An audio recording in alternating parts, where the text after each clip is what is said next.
На территории республики к работе приступят около 550 детских лагерей разных типов. Их охват составит более 50 тысяч детей. На данный момент в процессе создания реестр, в который войдут все действующие лагеря Якутии. Тем самым родители смогут записать своего ребенка, выбрав любую из представленных смен на портале госуслуг во вкладке «Организация отдыха детей в каникулярный период».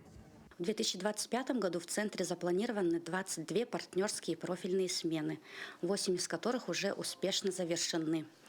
А летом у нас открываются еще дополнительно лагерь «Кескиль» и «Энергетик». Дети, находящиеся в нашем лагере, получают оздоровительные процедуры, дополнительное образование, а также по партнерским программам посещают тематические занятия, мастер-классы, участвуют на конкурсах, выезжают на различные мероприятия и экскурсии. Кроме того, с 1 апреля Министерством просвещения Российской Федерации утверждена единая программа воспитательной работы. Она направлена на укрепление традиционных духовно-нравственных ценностей и включает в себя ознакомление с искусством и историей России, занятия спортом и формирование интереса к исследованию.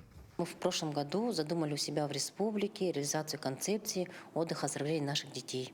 И исходя вот как раз из данных, вот то, что будет в самой программе, да, мы продумали очень хорошую концепцию. Концепция развития до 30 года, сколько лагерей у нас может открыться в республике, мы спрогнозировали, какие они могут быть, какие направления у них могут быть, да, сколько лагерей может принимать какое-то количество детей. Мы приняли в федеральном конкурсе, который называется «Быстрое возведение конструкции». Мы будем как раз-таки возводить в наших населенных пунктах 14 таких быстро возводимых модулей.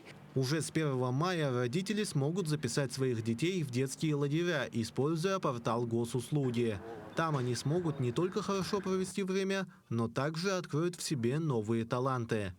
Тимур Калмогоров, Нюргун Старостин, Якутск.